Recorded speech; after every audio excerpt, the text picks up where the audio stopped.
우리 옆에 분들과 먼저 인사 한번 나누시겠습니다. 좋은 날 참 잘 오셨습니다. 네, 오늘 가을날 너무 날씨도 좋고 온도도 적당하고 너무 좋은 날 우리 동문교회 잘 오셨습니다. 하나님께서 우리 여러분 모두를 사랑의 품으로 안아주시고 오늘 큰 은혜와 복을 내려주실 줄 믿습니다.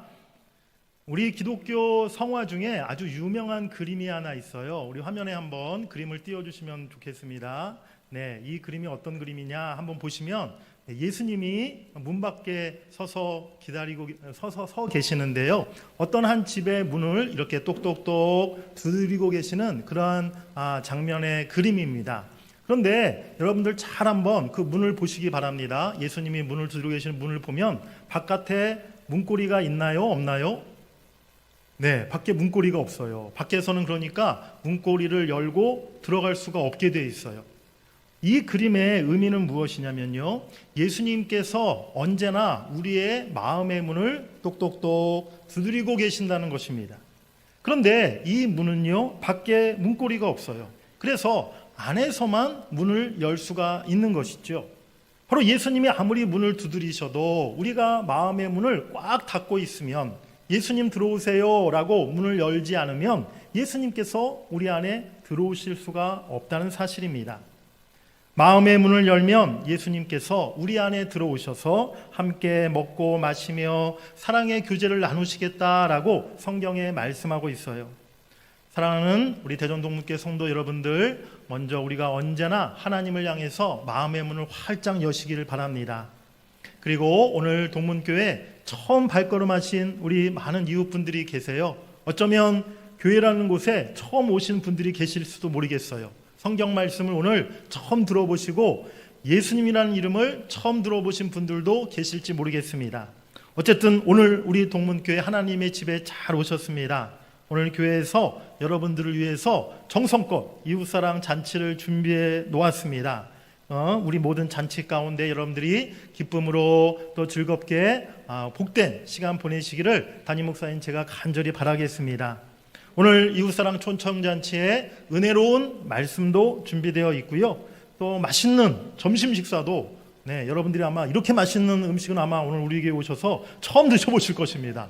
네, 저희 교회 권사님들이 음식 솜씨가 아주 좋으시거든요. 그래서 맛있는 점심 식사도 하시고 또 점심 식사 후에는 너무 감동적이고 흥겨운 그런 또 음악 잔치 순서도 준비되어 있습니다. 여러분들 오늘 우리 교회에서 행복하고 즐거운 시간 보내시기를 바라고요. 그리고 이제 이 시간 여러분들의 마음의 문을 활짝 여시기를 제가 간절히 부탁드립니다. 이제 저의 뒤를 이어서 우리 양영자 선교사님, 여러분들이 아마 잘 알고 계실 텐데요. 우리 양영자 선교사님 나오셔서 귀한 간증의 말씀을 해 주실 텐데 여러분들이 먼저 마음의 문을 여시고 그 말씀에 귀를 기울이시기 바랍니다. 말씀을 들으시는 가운데 여러분들의 마음의 문을 똑똑똑 두드리고 계시는 예수님께서 여러분들의 마음 안으로 들어가 주실 줄 믿습니다. 그 예수님을 모시기만 하면 우리 삶에 진정한 평안과 자유함과 또 영생의 구원의 은혜가 임하게 되는 줄 믿습니다. 오늘 이 시간 여러분들 모두가 마음의 문을 활짝 여시고 이제 예수님을 여러분들 마음에 모셔드리는 그러한 놀라운 축복이 있기를 주의 이름으로 간절히 축원합니다. 이어서 우리 양영자 선교사님 소개 영상을 잠깐 보시고 우리 선교사님 나와서 귀한 말씀 전해주시겠습니다. 우리 먼저 영상을 잠깐 보시겠습니다. 83년 도쿄 세계선수권대회는 부사장 단식 좋은 수학자의 최초의 선수권.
할렐루야.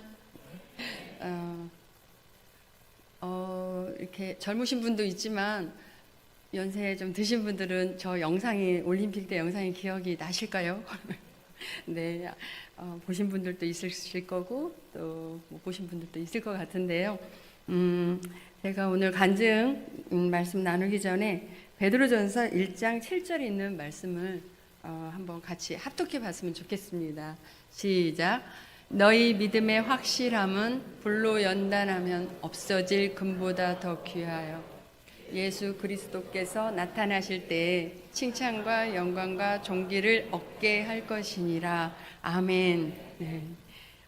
이번에 파리에서도 올림픽이 있었잖아요. 그래서 저도 파리에 가서 우리 한국 선수들 시합하는 걸 이렇게 봤었는데요. 참 선전하는 걸 보면서 많이 우리 성도님도 기쁘셨죠.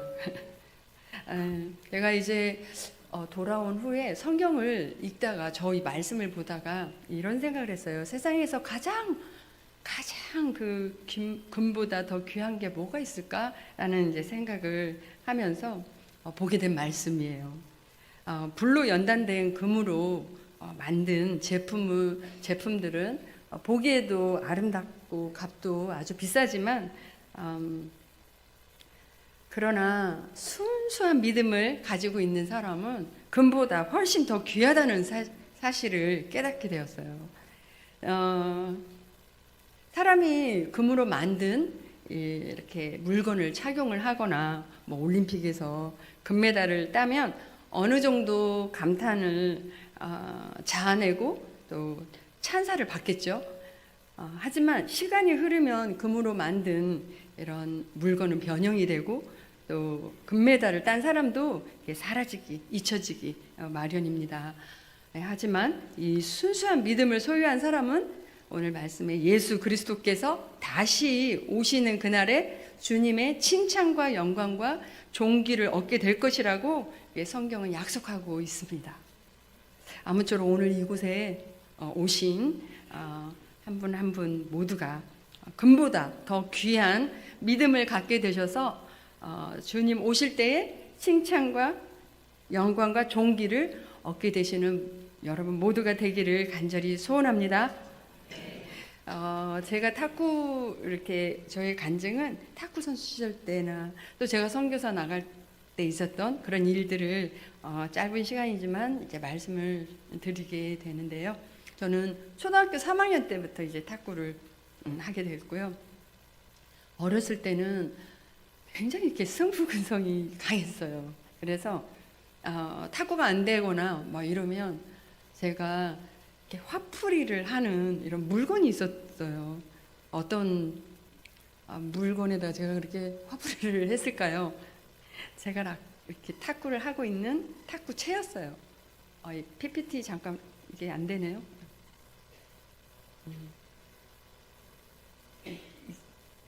네. 저렇게 제 탁구 라켓에는 막 흠집이 나 있었어요. 마음대로 안 되면 벽에다 막 때를 벽에다가 이렇게 부딪히기도 하고 일부러 던져서 안 받아요. 그러면 땅에 떨어지면 저렇게 라켓가 여기저기 흠집이 이렇게 나 있었어요. 이 모습을 보던 저희 코치 선생님이 하루는 저를 불렀어요. 저보고 교회 좀 나가보라는 거예요. 그래서 제가 교회를 갔어요. 나갔어요. 근데 가만히 생각해 보니까 이 코치 선생님은 교회를 나가는 분이 아닌 거예요. 그래서 여쭤봤어요. 왜 저보고 교회를 나가라고 하셨는지. 그랬더니 이 코치 선생님 하시는 말씀이 제가 하도 성격도 급하고 마음의 컨트롤도 안 돼서 탁구가 안 될 때마다 라켓에다 화풀이를 하고 라켓에 흠집만 내는 저를 보면서 아마 제가 좀 교회를 나가면 마음에 이렇게 수양이 돼서 좀 침착한 애가 되지 않을까라는 마음에 저보고 교회를 나가 보라고 했던 거예요. 그래서 제가 교회를 왔다 갔다 하게 됐어요. 그러면서 말씀을 하나 보게 됐어요. 어떤 말씀이냐면 잠언 16장 32절에 노하기를 더디하는 자는 용사보다 낫고 자기의 마음을 다스리는 자는 성을 빼앗는 자보다 나으니라 라는 말씀을 보게 돼요. 제가 그때 중학생이었거든요. 야, 성경에도 이런 말씀이 있구나. 참 좋다 하면서 이 말씀을 길을 걷다가도 외우고 또 탁구를 하다가도 또 막 안 될 때 또 짜증을 내고 싶을 때 또 말씀을 외우곤 했어요. 노하기를 더디하는 자는 용사보다 낫고 자기의 마음을 다스리는 자는 성을 빼앗는 자보다 나으니라. 근데요, 이 신기한 일이 생겼어요. 제가 그때 중학교 때부터 저는 88년 올림픽 끝나고 은퇴를 했거든요. 그때까지 고2로 라켓 때 흠집을 내지 않았다는 거예요. 이 하나님의 말씀이요, 얼마나 능력이 있는지 계속해서 말씀을 이제 드리겠지만, 제가 중학교 때 꿈이 있었어요. 훌륭한 국가대표가 되어서 명예로운 사람이 되고 싶은 이런 꿈이었어요. 그런데 이 꿈을 이루기 위해서 이렇게 순조롭고 순탄하게 되지 않더라고요. 팔에 부상도 있었고 또 간염이라는 이런 예상하지 않았던 어려움을 만나게 돼요. 탁구를 하는데 이렇게 팔에 통증이 있어서 탁구를 제대로 못 하겠는 거예요. 팔을 올리지도 내리지도 못하겠고 펴지도 구부리지도 못하겠고, 그래서 정형외과에 갔더니 테니스 엘보라고 원장님이 말씀하시면서 이거는 팔을 안 쓰면 괜찮아, 탁구를 안 하면 괜찮아, 이렇게 말씀하시는데 저는 국가대표의 꿈도 이루지 못한 채 탁구를 그만둔다는 것이 너무나 아쉬웠어요. 어떻게 탁구 계속 할 수 있냐라고 여쭤보니까 그러면 하다가 이 통증이 있으면 와서 진통주사를 맞으라는 거예요. 지금도 그런 주사가 있는지 모르겠어요. 대포라는 진통주사였어요. 하다가 아프면 가서 진통주사 맞고 또 하다가 통증이 있으면 맞고, 이렇게 하기를요 거의 6년 동안 진통주사를 맞으면서 이제 겨우겨우 선수 생활을 버텨가고 있었어요. 그때는 제가 중학교 때는 이렇게 믿음이 있어서가 아니라요, 너무 팔을 나았으면 좋겠다는 이 간절한 마음이 있으니까 학교에 방과 후가 되면 집에 바로 가지 않고 교회를 들렸어요. 아무도 없는 교회에 그때는 마루바닥에 있었는데 마루바닥에 무릎을 꿇고 하나님 앞에 이렇게 기도했어요. 아픈 팔을 붙들고 하나님 제 팔 좀 낫게 해주세요 라고 기도를 하고, 그리고 이제 집에 귀가하곤 했었어요. 제가 그렇게 원했던 그 국가대표가 이제 되고 처음으로 세계선수권대회에 출전을 했는데 저는 그때는 뭐 세계 랭킹 50에 있는 선수도 아니었고 뭐 유명한 선수도 아니었고 처음 출전을 해서 그 당시에 세계 랭킹 1위라는 중국 선수를 이기고 은메달을 차지하고 할렐루야, 단식에서 은메달을 차지하고, 그리고 한국에 왔더니요 이 매스컴에서나 이 협회에서 야 이제 유망주다 막 이렇게 저를 막 띄워주는 거예요. 그런데 6년 동안 이 진통주사를 맞다 보니까요 주사 효과가 없는 거예요. 아무리 좋은 약을 먹어도 아무리 좋은 병원을 가도 제 팔을 고칠 수도 없었고 나을 수도 없었어요. 그때가 19살이었어요. 이제는 은퇴를 할 수밖에 없었던 거예요. 그런데 어떤 지인이 저에게 와서 제가 너무 아파하니까 어느 기도원을 한번 가보라고 소개해 줬어요. 그 기도원은 아픈 사람에게 목사님께서 안수 기도를 하면 낫는 일이 있다라는 말에 제가 이렇게 꼭 거기에 지푸라기라도 잡는 심정으로 이제 가보고 싶었어요. 그래서 그 기도원을 찾아가요. 그래서 저는요 기도원이라는 곳은 한 번도 가보지 못했기 때문에 이제 안수 기도하는 곳이 기도원인 줄 알았어요. 그런데 목사님께서 이 설교를 하고 계셨어요. 근데 그 내용이 어떤 거였냐면요, 하나님이 어떤 분이신지 예수님이 어떤 분이신지에 대해 말씀을 하고 계셨어요. 제가 생각을 해보니까요, 제가 교회는 왔다 갔다만 했지만 예수님이 어떤 분이신지, 예수님이 나랑 어떤 상관이 있는 건지 제가 알지 못하고 있었어요.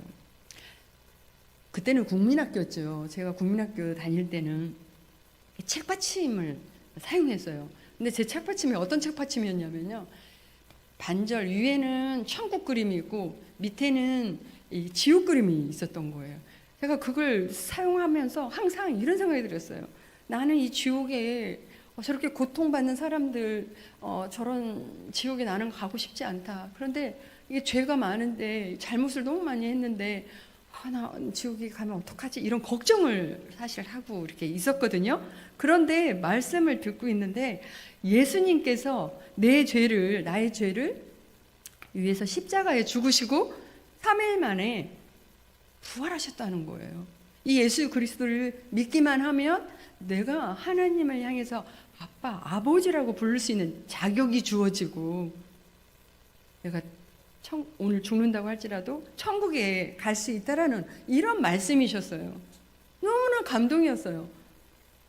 아니 내가 뭐길래 그 우주를 만드신 그 하나님께서 독생자 하나밖에 없는 예수 그리스도를 이 땅에 보내주셔서 십자가에 죽기까지 나를 사랑하신 걸까라고 생각하니까 왜 이렇게 눈물이 나는지, 또 기도하면서 하나님을요 아버지라고 부르는데요 이렇게 막 눈물이 쏟아지는지요. 막 펑펑 울면서 이 예수 그리스도를 제 인생의 이제 구세주로, 이제 저의 죄를 회개하고 예수 그리스도를 저의 인생의 구세주로 이제 영접을 하게 돼요. 제 삶에 예수님을 영접하고 나니까요 언제 죽어도 천국에, 이제 지옥에 가지 않고 천국에 갈 수 있다고 생각하니까 왜 이렇게 안심이 되는지 제 마음에 기쁨과 평강이 가득하더라고요. 이제 목사님 안수기도 하는 시간이 됐어요. 저도 안수기도 받는데 이제 나왔어요. 그런데 저는요 이 기적이라는 걸 경험해보지도 못했지만 이 지면으로나 이 매스컴으로만 들어봤지만요 이 기적이 저에게도 일어날 거라는 건 사실 저는 믿음이 없었어요. 그런데요 그 목사님의 안수기도를 통해서 하나님께서 6년 동안 아팠던 제 팔을 고쳐주세요. 이 하나님의 전적인 값없이 그냥 주시는 은혜였어요. 그리고 생각해 보니까 제가 6년 전에 방과 후가 돼서 교회에 와서 제 아픈 팔을 붙들고 하나님 제 팔 낫게 해주세요라는 기도를요 하나님께서는 결코 잊지 않으셨더라고요. 아무런 방법이 없을 때 하나님의 방법으로 제 팔을 고쳐주시더라고요. 저는 이런 주님을 만나고 나서요 제 사고가 바뀌게 되었어요. 예배소서 4장 7절에 보면 이런 말씀이 있거든요. 그러나 하나님께서는 우리 각 사람에게 그리스도께서 나누어 주시는 선물의 분량을 따라 은혜를 주셨습니다. 이런 말씀이 있는데요. 제가 이 말씀을 알기 전까지만 하더라도 제가 제 동료들보다 성적을 내고 또 메달을 따고 하는 게요. 저는 제가 그 선수들보다 더 뛰어났기 때문인 줄 알았어요. 제가 더 잘났기 때문인 줄 알았어요. 그런데 이 말씀을 알고 나서 보니까 하나님께서는 우리 각 사람에게 은사와 재능과 달란트를 각각 선물로 주셨다는 거예요. 훌륭한 탁구 선수가 되어서 명예로운 사람이 되겠다라는 저의 중심에서요. 내가 탁구를 잘할 수 있는 재능을 주신 것은 하나님의 선물이었구나 라는 것을 알고 나서부터는 이제 모든 영광을 하나님께 돌리겠다는 하나님의 중심으로 제 가치관이 바뀌게 되었어요. 이쯤 되면은요, 저는 제 앞으로 남은 탁구 인생이 순조롭게 펼쳐질 줄 알았어요. 그런데요, 아까 말씀드린 것처럼 이번에는 간염으로 또 고생을 하게 된 거예요. 이 운동선수가 간염이 있다 보니까 훈련을 체력이 자꾸 저하되니까 훈련을 제대로 받을 수가 없는 거예요. 하루를 무리하면 이틀, 3일 쉬어야 되고 막 이런 증상들이 막 나타나니까 그러다가 제가 점점 간 수치가 이렇게 올라가더라고요. 병원에 50일 입원을 하게 돼요. 그런데 그때는 저한테는 굉장히 중요한 시기였어요. 올림픽을 앞두고 있었기 때문에 저는 올림픽에 참가하지 못할 거라고 생각했어요. 병원에 누워가지고 입원해가지고 이런 생각이 들었어요. 왜 나는 다른 선수들처럼 부상도 없고 아프지도 않고 마음껏 훈련해서 좀 시합도 나가고 뭐 그러면 좋겠는데 왜 나는 이런 고난이 있는 걸까? 이런 생각이 들더라고요. 그런데요, 하나님께서는 저에게 기도하게 하셨어요. 그 병상에서도요, 하나님 제가 올림픽까지 할 수 있는 체력을 주세요라고 기도하고 간절히 그렇게 간구하는 시간을 가졌는데요. 잠언을 보다가 24장에 이런 말씀이 있었어요. 대저의인은 7번 넘어질지라도 다시 일어나거니와 라는 이런 말씀에 하나님께서 저에게 이렇게 말씀해 주시는 것 같아요. 여러 번 고난이 있다 할지라도 포기하지 말고 다시 일어나라고 말씀해 주시는 것 같았어요. 이 말씀을 붙들고요, 이제 올림픽 하기 전까지 여러 과정을 또 치러야 돼요. 그걸 치르면서 이제 올림픽에 참가를 하게 돼요. 세계에서 탁구가 제일 잘하는 나라가 어딘지는 아시죠? 이 중국이잖아요. 지금도요, 진짜 중국은 최강이고, 이전에도요, 난공불락이라고 할 정도로 최강이었어요. 올림픽에 3명의 선수가 왔는데 단식에서 금, 은, 동메달 다 따더라고요. 그런데 이제 현정화 선수랑 저랑 복식 결승을 앞두고 있었는데 이제 상대는 중국의 자오지민과 첸징이라는 이 선수와 단식에서 금메달, 동메달 딴 선수와 우리가 결승을 하게 되는 거예요. 시합 시간이 돼서 이제 출전했어요. 현정화 선수도 저랑 이제 출전을 해야 되는데 이 선수들이 너무 잘하는 모습을 보면서 마음이 막 이렇게 위축이 되더라고요. 그래서 현정화 선수에게, 저보다 5살 후배거든요. 정화야, 우리 기도하고 들어가자. 그래서 함께 둘이 손을 꼭 붙들고 하나님 앞에 간절히 기도를 하고 이제 시합에 들어가요. 근데 탁구를 하시는 분은 지금은 11점이지만 그때는 21점이었던 걸 아실 거예요. 3번을 해서 2번을 이긴 팀이 금메달을 따는 거예요. 처음에 시합을 하는데 아슬아슬하게 가다가 21대 19로 이기고, 두 번째는 저희가 또 져요. 마지막 3번째 하는데 어떤 일이 일어났냐면요, 초반에 막 접전 끝에 가다가 중반에 중국 선수가요, 서로 이렇게 복식을 하는데 다리 스텝이 맞지 않아서 다리에 자오지민 선수가 파트너의 발에 걸려가지고 그 코트에서 넘어지면서 엉덩방아를 찢는 일이 생겨요. 그것이 계기가 되면서 저희가 점수 차이를 확 벌어지게 하면서 21대 10이라는 점수로 이기고 금메달을 따게 돼요. 기자들이 와서, 네, 할렐루야. 기자들이 와서 이제 묻는 거예요. 뭐 금메달 딴 소감이 어떠냐고. 아까 잠깐 영상에도 나왔지만 제가 이렇게 인터뷰를 한 거예요. 저희들이 부족하지만 신앙의 힘으로 정화와 호흡을 맞춰서 우승할 수 있었던 거 하나님께 영광을 돌립니다. 저는요, 이렇게 인터뷰를 했을 뿐만이 아니라 제가 탁구 15년을 했고 8년 동안의 국가대표 생활을 하면서 탁구 인생을 돌이켜봤을 때 하나님 앞에 드렸던 고백이 있었어요. 어떤 고백이었냐면요, 성경을 보다가 고린도전서 1장 27절에 이런 말씀이 있었어요. 우리 한번 같이 읽어볼까요? 시작. 그러나 하나님께서 세상에 미련한 것들을 택하사 지혜 있는 자들을 부끄럽게 하려 하시고 세상에 약한 것들을 택하사 강한 것들을 부끄럽게 하려 하시며. 왜 이 말씀이 저의 고백이 되었냐면요, 제가 태어난 지 얼마 되지 않아서 너무 체력이 약하고 또 탁구 많이 훈련 제대로 충분히 하지 못하고 시합을 하려니까 상황이 너무 암담하더라고요. 그래서 숙소에서 하나님, 저 체력도 약하고요, 탁구도 자신 없습니다. 저 좀 도와주세요 라고 기도를 드렸는데, 약하다고 고백하는 저를 들어서 강하게 하셨고요, 할 수 없다고 고백하는 저를 들어서 하게 하셨기 때문에 이 말씀이 저의 고백이 될 수가 있었어요. 제 삶에 가장 약할 때 강함 되어주셨던 저희 하나님이요, 이 자리에 계시는 우리 한 분 한 분의 하나님이 되어주시기를 간절히 바랍니다. 저는요, 이제 은퇴를 하고 결혼을 하고 선교사가 돼서 몽골에 이제 가서 선교를 하게 됐어요.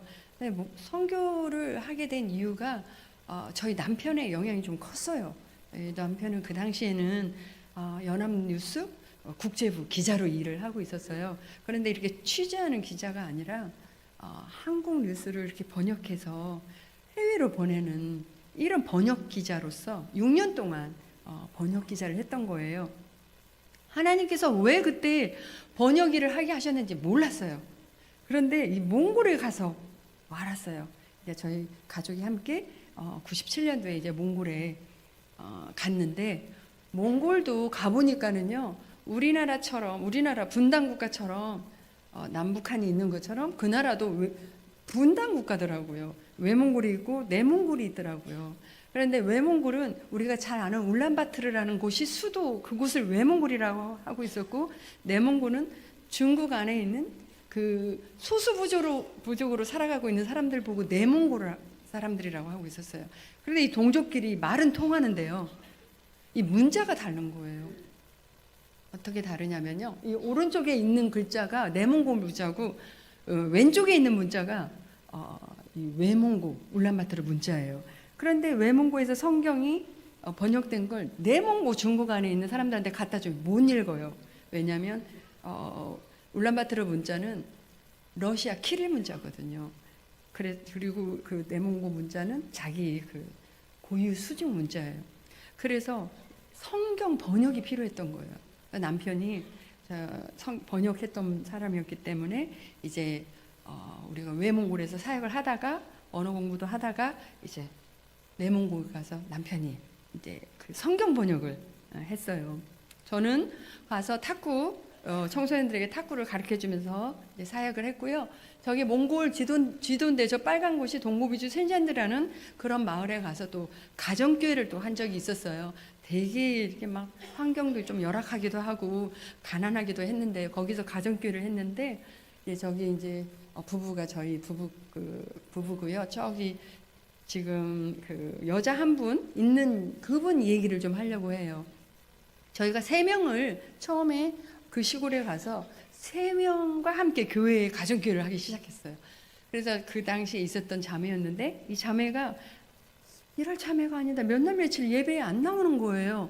그래서 제가 너무 궁금해서 이럴 자매가 아닌데 하고 그 집에 가봤어요. 근데 이 자매가 아파 있었어요. 물도 못 마시고 있고 밥도 못 먹고 있고 두통에 시달려 가지고 이렇게 아파 있어서 왜 그러냐고 그랬어요. 뭐 감기 걸렸냐 그랬더니 감기도 아니고요, 모르겠대요. 의사도 다녀갔지만 자기가 왜 이런지 모르겠대요. 그런데 한 가지 얘기를 저희들에게 해주는데, 사실은 자기가 믿지 않는 남편을 따라서 절에 가서 부적을 사왔대요. 그런데 그 부적을 집에 놓고 이렇게 보는데 그렇게 마음이 걸리더라는 거예요. 그래서 안 되겠다, 저 부적을 태워야 되겠다, 마음 먹고 부적을 태워야 되겠다고 하고 한 그날, 왜 이렇게 두려움이 찾아오는지 막 거기다가 이 부적을 태우면은요, 막 우리 집에 우환이 찾아올 것 같은 이런 두려움이 있더라는 거예요.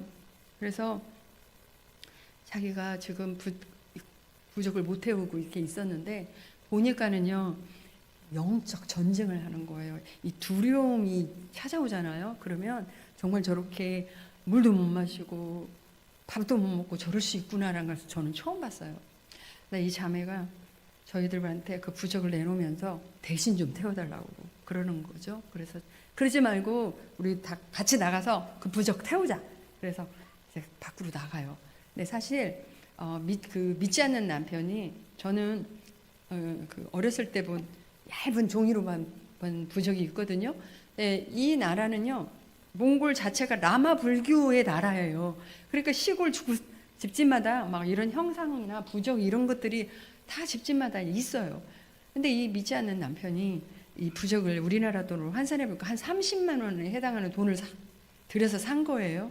근데 이 부적이요, 무슨 뭐 책이 이렇게 두꺼운 게 있고요, 왜 겨울옷이 부적인지 알 수 없는데 옷도 부적이고 반지 이런 게 막 부적이었던데, 그 나라의 돈 30만 원 굉장히 큰 돈이었어요. 그 당시만 하더라도 그 사람들이 월급이 10만 원도 채 되지 않았거든요.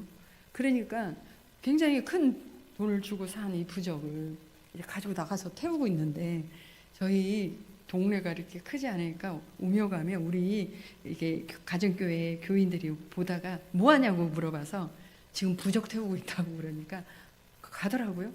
그래서 잠시 후에 다시 왔어요. 보니까는요, 이 사람들도 예배는 나왔지만 이 집에다가 이렇게 놓았던 부적들이 있었던 거예요. 우리가 부적을 태우고 있다니까 용기를 얻어서 자기들도 집에 가서 그 부적을 다 가지고 나왔어요. 둥그렇게 앉아가지고요, 이 부적을 이제 다 이제 태우기 시작했어요. 근데 우리나라의 찬양에 이런 부흥이라는 찬양이 있잖아요. 우리들의 우상을 태우실 성령의 불 임하소서. 이런 찬양이 몽골말도 번역이 돼 있었거든요. 그래서 이제 몽골말로 이 찬양을 하고 이 부적이 다 꺼질 때까지 이제 기도의 시간을 갖고 다 이제 기도하면서 있었는데 다 부적을 다 태우고 이제 다 집으로 돌아갔어요. 그리고 저는 그 자매를 다시 발에다 주고 집에 돌아왔는데요. 가만히 생각을 해보니까 이 믿지 않는 남편이 자기가 비싸게 주고 산 부적을 태웠다라는 소리를 들으면 다투지는 않을까? 싸우지는 않을까? 갑자기 이게 걱정이 됐어요. 그 다음날 아침에 다시 그 집에 가봤어요. 근데 이 자매가요, 서서 막 화장을 하고 있는 거예요. 그래서 물어봤어요. 오늘 너 상태가 어떠냐고? 어제까지만 해도 그렇게 두통으로 시달렸던 그 두통이 없어졌고요. 이제 몸이 회복이 되어서 일하러 나가려고 준비하고 있었어요. 그 모습을 바라보던 남편은 물끄러미 자기 아내의 회복된 모습을 보면서 바라만 보고 있었어요. 제가요, 그때 그 모습을 보면서 깨달은 게 하나 있었어요. 하나님께서는 우리가 가지고 있는 우상, 이런 것들을 버려버리고 태워버리고 할 때 이렇게 놀랍게 역사해 주시는구나. 그러면 이 몽골자매처럼 우리가 가지고 있는 우상도 다 태워버리고 버려버릴 때 놀랍게 역사해 주실 텐데, 근데 우리가 무슨 몽골자매처럼 집에 막 큰 형상 같은 우상이 있으며 무슨 막 부적이 글쎄요 있을 수도 있겠지만 이런 부적은 없다, 보이는 우상은 없다 할지라도요, 보이지 않는 이 마음의 우상은 있을 수 있겠다라는 생각을 하게 됐어요.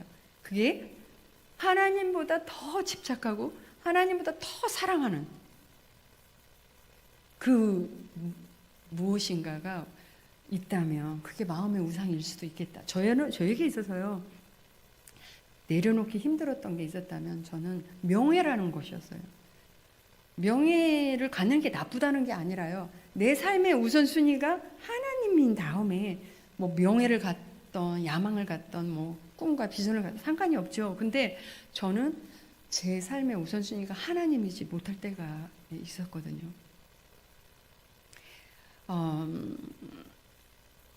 제가 14년 동안 사역을 몽골에서 하고 한국에 돌아와서요, 저 또 문화충격, 한국이 거꾸로 문화충격을 받은 게 있었는데, 초반에 이사를 자주 갔었거든요. 이런 거 들어보셨어요? 이사 갈 때 손 없는 날? 귀신이나 악귀가 돌아다니지 않는 날이래요. 제가 깜짝 놀랐어요. 그날은 그 손 없는 날 이사 갈 때는 비용이 더 비싸기도 하더라고요. 무슨 이런 날이 다 있나. 또 자녀 교육 결혼하기 위해서 사주팔자를 봐서 어떤 날짜가 좋은지 이렇게 알아보기도 하고, 제가 이런 생각이 들었어요. 너무 안타까웠어요. 그런 게 있다는 자체가. 하나님께서 주신 하루하루, 우리에게 하루하루 주신 하루는 얼마나 귀하고 복된 날인데, 어떤 날이 이사하기 좋은 날이고 어떤 날이 결혼하기 안 좋은 날이고 이러냐고요. 요한복음 8장 32절에도요, 진리가, 하나님의 말씀이 너희를 자유케 하리라 라는 이 말씀이 있듯이요, 우리를 묶고 있는 사단의 영과 미신에서요, 우리는 자유롭게 될 수가 있어요. 이 탐심이라는 마음의 우상을 버리고요, 이 몽골 자매처럼 나의 마음의 우상을 없애버리고 태워버릴 때, 그리고 삶의 우선순위를 예수 그리스도를 올려놓고 주님만을 의지하고 산다면, 이 하나님께서도요, 이 몽골 자매에게 보여주셨던 이 놀라우게 역사해 주셨던 역사하심이 우리에게도 매일매일 역사해 주실 것이라고 저는 믿어요. 제가 이렇게 외몽골에서 사역을 하고, 이제 아까 말씀드린 대로 남편이 이제 내몽고에 가서 성경 번역을 하는 동안 저는 그 내몽고의 탁구 선수들을 이렇게 지도했었어요. 그런데 선수들이 이렇게 되게 많이 있었는데요, 저 한 선수를 제가 이렇게 표시를 한 이유가, 저희가 이제 남편 성경 번역 끝나고 한국에 이제 돌아올 때 저 표시한 선수의 아버지가 자기 딸을 이제 한족들이거든요. 자기 딸을 한국에 같이 좀 데려가 달라는 거예요. 그런데 많은 선수들이 있었지만 정말 연습도 열심히 하고 참 성실하고 정직하고 인성도 괜찮고 참 괜찮은 선수였어요. 그래서 이제 데리고 한국에 왔어요. 한국에 와서 이제 귀화를 하게 됐어요. 그랬는데 어려서 와서 그런지 너무 한국어도 다시 배워야 되고 이 문화도 한국 문화도 다시 익혀야 돼서 그런지 너무나 힘들어하는 거예요. 적응을 못하는 거예요. 그러면서 이렇게 공황장애를 앓더라고요. 내가 이 공황장애를 앓는 이 제자를 돌봐주는데 너무 지치는 거예요. 너무 힘든 거예요. 그러면서 이런 생각이 들어서 이거 괜히 데려왔나, 이런 후회가 막 되기도 하고 그랬거든요. 근데 제가 포기할 수 없었던 이유가 있었어요. 제가 선수 시절 끝나고 나서 어머니가 63세 됐을 때 어머니가 간암으로 먼저 천국에 가시고 나서 제가 심한 무기력증에 빠지면서 조울증을 겪은 적이 있었거든요.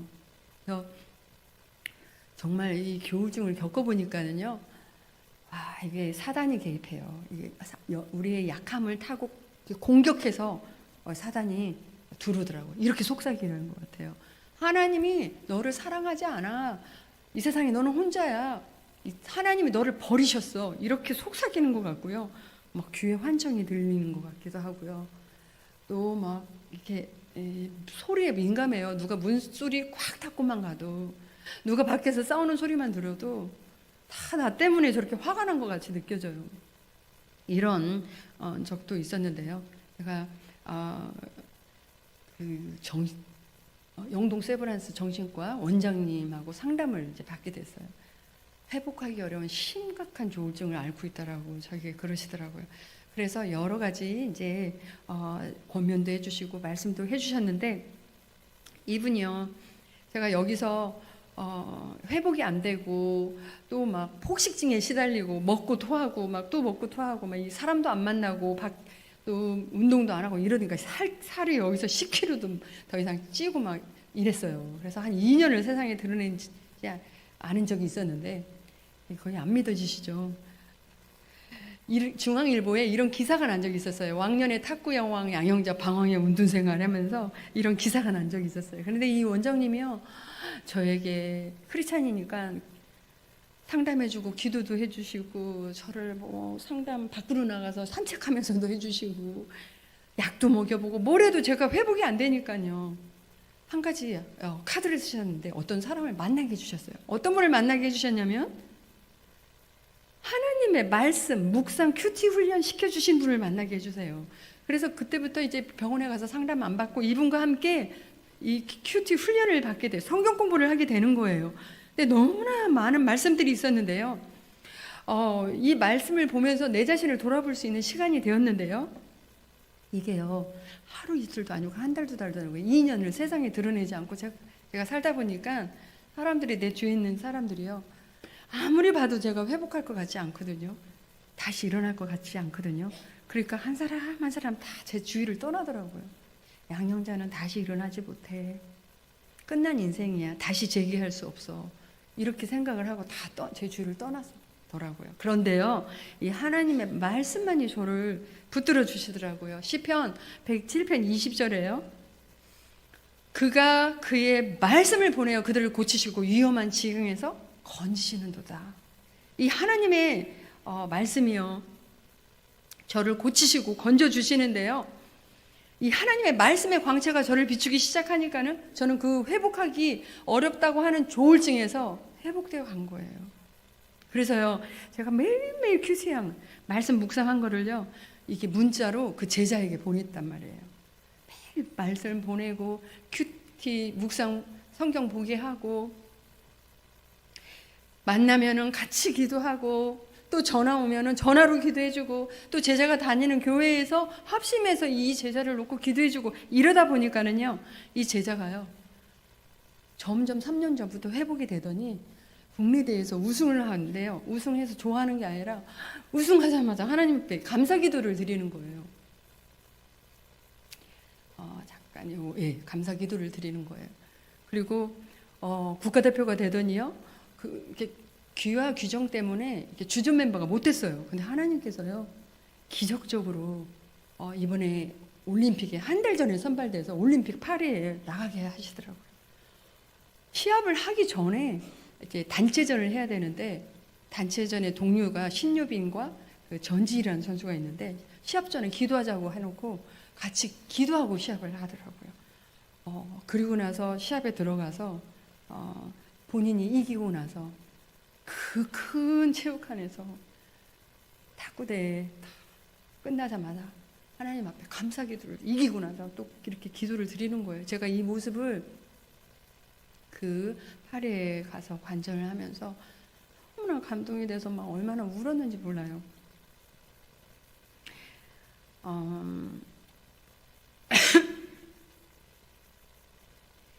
하나님께서 이들의 기도를 들어주시고 16년 만에 메달을 따게 해주셨는데요. 저는 이 제자가 자신의 그 믿음과 신앙으로 공황장애를 이제 극복을 하는 걸 봤는데요. 제가 선교지에서 돌아와서 책을 냈어요. 책을 낸 분들이 이렇게 묻는 거예요. 자기 아들, 딸들이 조울증, 우울증, 공황장애 힘들어하는데 어떻게 저는 조울증이 회복이 됐냐고 그래서 제가 이렇게 권면해 줬어요. 병원도 가셔야 되고 상담도 받으셔야 되고 약도 복용하셔야 됩니다. 그런데 더 중요한 게 있습니다. 그거는 하나님의 말씀을 붙드셔야 됩니다. 라는 것이었어요.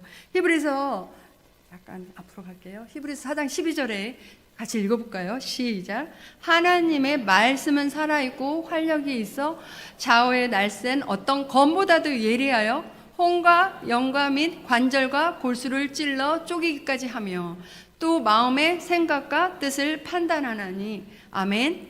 이 하나님의 말씀이 살아있기 때문에요. 혼과 영과 및 관절과 골수를 찔러 쪼개기까지 하시더라고요. 사람을 변화시키시더라고요. 저는요, 이런 이 하나님의 말씀을 붙들면서 제 영혼이 다시 살아났기 때문에요. 제 삶에 가장 중요하게 생각하는 것이 이 하나님의 말씀을 붙드는 일이 되었어요. 우리가요, 성경을 읽고 읽어도요, 또 큐티를 한다 할지라도요, 실패하는 일이 있더라고요. 또 넘어지는 일이 있어요. 하지만 하나님의 말씀을 끝까지 붙들고 있는 이상 하나님께서 우리를 반드시 회복시켜 주실 것이라고 저는 믿어요. 제가 시편 37편 4절에 이런 말씀이 있는데 또 여호와를 기뻐하라. 그가 내 마음의 소원을 내게 이루어 주시리라는 이 말씀이요. 하나님을 기뻐할 때, 하나님을 기쁘시게 할 때 우리의 마음의 소원을 이루어 주시는 분인데, 말씀드린 것처럼 6년 동안 아팠던 팔도 고쳐주셨죠. 올림픽 할 수 없을 거라고 생각했는데 올림픽뿐만이 아니에요. 세계대회, 아시안게임 다 금메달 주셨죠. 가장 큰 선물. 영원히 지옥에 갈 수밖에 없는 저를, 제가 오늘 당장 죽는다고 할지라도 천국에 갈 수 있는 이 영생의 선물을 값없이 주신, 이런 마음의 소원을 들어주신 하나님이신데요. 저는 이제 평생 소원이 있어요. 이 말씀을 나누기 전에 제가 어떤 하나님께서 또 다른 소원을 들어주셨냐면, 제가 선교지에 있었을 때 저희 아이가, 저는 연년생 딸이 둘이 있거든요. 어떻게 자녀 교육을 시켜주는지 말씀드리고 마무리를 하려고 합니다. 4살, 5살이니까 이제 그냥 몽골 유치원에 가면 됐어요. 초등학교가 돼서, 아까 그런 시골에 무슨 한인 학교가 있어요? 국제학교가 있었겠어요? 기도했어요. 하나님, 우리 사역할 때 좀 홈스쿨을 할 수 있는 이러한 교사가 올 수 있게 해달라고 기도했는데요. 사실 그 시골이 울란바토르에서 10시간 기차 타고 가는 곳이었어요. 그래, 누가 올까 싶었는데요.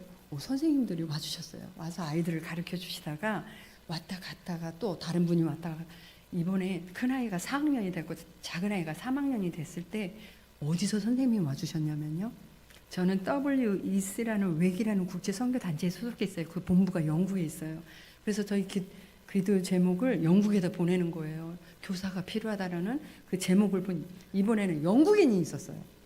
이 영국인이요, 어떤 분이었냐면 결혼하지 않은 분인데 초등학교 교사만 9년 동안 했던 선생님이셨어요. 그런데 이 선생님이 저희 기도 제목을 보고요, 그 학교에 사표를 내고 그 학교에 가르쳤던 영국 교과서를 들고 저희 딸 둘을 가르쳐 주겠다고 몽골에 와주신 거예요. 별로 안 놀라시네요. 저희 이런 생각을 했거든요. 한국에 아무리 부자가 있다 할지라도 영국인을 가정교사로 둘 만한 사람? 과연 얼마나 있을까? 이건 정말 하나님의 은혜다. 이분이요, 1년, 2년도 아니고요. 큰아이가 초등학교 졸업할 때까지 3년을 초등학교를 과정을 가르쳐 주시고 이제 큰아이가 중학교 1학년 갈 때 이분은 영국으로 다시 돌아가신 거예요. 큰아이가 중학교 1학년을 가야 되고 작은아이가 6학년을 해야 되겠는데 이때는 또 어디 있었냐면 아까 말씀드린 내몽고 거기에도 학교가 있었던 게 아니에요. 어리지만 이제 기숙사가 딸린 학교로 보내야 되겠다라고 생각을 하고 이제 알아보다가 대전에 국제학교가 있었어요. 그런데 이 국제학교에 선교사 자녀에게 이렇게 학비를 저렴하게 해준다는 거예요. 그래서 가서 인터뷰를 했어요. 근데 사실 국제학교, 한국의 국제학교 학비가 굉장히 비싸거든요. 사무실에 가서 물어봤어요. 얼마인가? 25,000불. 2명이니까 5만 불이래요. 한국 돈으로 계산해 보니까 6천만 원인 거예요. 한 달에 이렇게 비싼 학교에 얼마만큼 혜택을 줄지 너무너무 궁금했거든요. 교장선생님이 뭐 인터뷰를 하다가 필요한 서류도 띄워오고 아이들 몇 학년으로 배치하는데 시험도 보라고 그러는데 이 학비 얘기를 안 하셔서 제가 먼저 여쭤봤어요. 저희들이 내야 될 학비가 얼마입니까? 이 뭐라고 말씀하시냐면요. 미국 교장선생님이잖아요. 내가 내고 싶은 만큼만 내. 그게 10불도 좋고 100불도 좋아. 지금 10불이 얼마인지 모르셔서 안 오시는 거 아니죠? 아니 13,000원, 13만 원 이러는데요. 말도 할 수가 없어요. 마치 하나님께서 자녀 교육 걱정하지 말고 열심히 일하라고 말씀해 주시는 것 같았어요. 그래서 큰아이가 중학교 1학년부터 고등학교 3학년까지 6년을, 작은아이가 초등학교 6학년부터 고등학교 3학년까지요. 작은 학비만 내고 교육을 받을 수가 있었어요. 이런 소원을 들어주신 하나님께서요. 저는 평생 소원이 있는데요. 이게 영국 그 선생님이시고요. 네. 다니엘서 12장 3절 이하에 보면 많은 사람을 옳은 대로 돌아오게 한 자는 별과 같이 영원토록 빛나리라 라는 말씀이에요. 어떻게 하면 이 보배롭고 소중한 이 예수 그리스도를 알릴 수 있을까라는 생각을 참 많이 하게 돼요.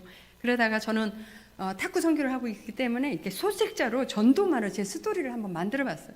이게 만들어서 이제 해외에 가서 캄보디아 탁구 선교도 하고 우간다, 아프리카도 가고 네팔도 가고 최근에 6월달에 다시 몽골에 가서 탁구 선교를 하는데 왜 이렇게 탁구 선교를 하면서 하냐면은요. 한 영혼이라도 주님을 알고 믿게 되기를 바라는 마음으로 이렇게 하는데요. 왜냐하면 인생에 가장 중요한 순간이 있다면 이 예수 그리스도를 인격적으로 만나는 일이기 때문입니다.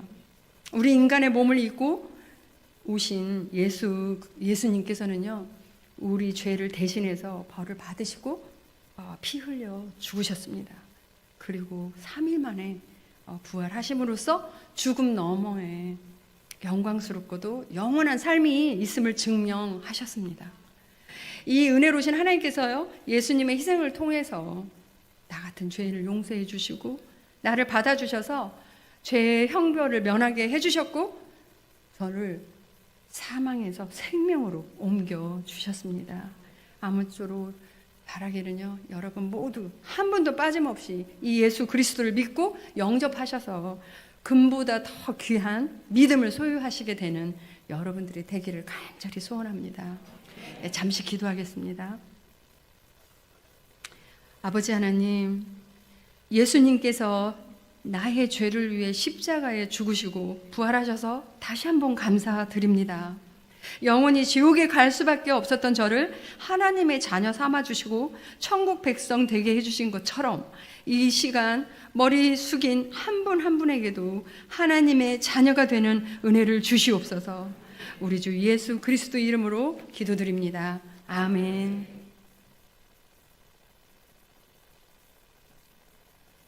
네, 너무 귀한 말씀 우리 전해주신 우리 선교사님에게 힘찬 박수 한번 하겠습니다. 감사합니다. 감사합니다.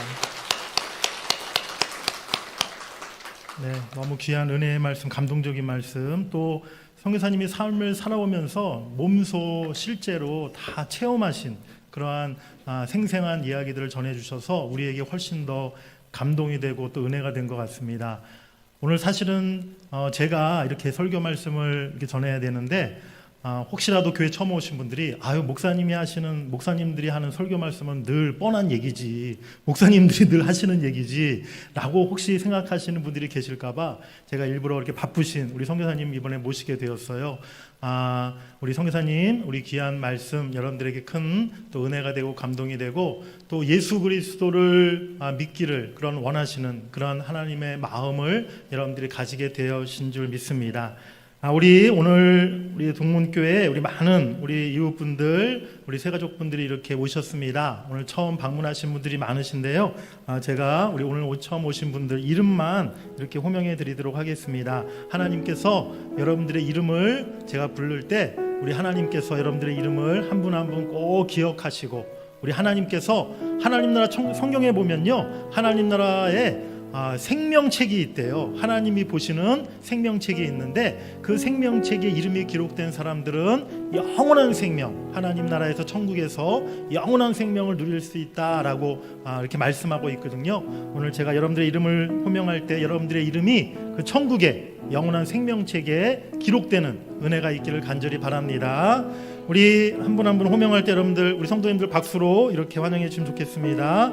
우리 우송대에서 문지민 청년, 우리 김덕호 청년, 네, 우리 이봉학 님, 이봉수님, 정재현님, 김규전님, 유정환님, 김경희님, 김덕래님, 김영분님, 송길문님, 이옥자님, 황임득님, 김월래님, 이희순님, 임순자님, 이정옥님, 김완헌님, 장이임님, 김의남님, 길순성님, 최순희님, 송영혜님, 김동영님, 김정수님, 전형원님, 이영숙님, 이주선님, 김백환님, 윤향유님, 곽희일 청소년 우리 학생, 김온유 학생, 김영자님, 이정원님, 김정숙님, 김찬수님, 윤덕진님, 남필자 남은희님, 남환규님, 전혜진님, 이광세님, 김국환님, 서영수님, 네, 우리 힘차게 환영합니다. 환영합니다. 축복합니다. 네, 오늘 우리 국민교회 이렇게 오신 여러분들 너무 환영하고 또 너무 축복하고 감사드립니다. 우리 성도님들 다 함께 우리 새로 오신 분들 환영하는 마음, 축복하는 마음으로 축복합니다. 우리 박수치며 함께 찬양하겠습니다.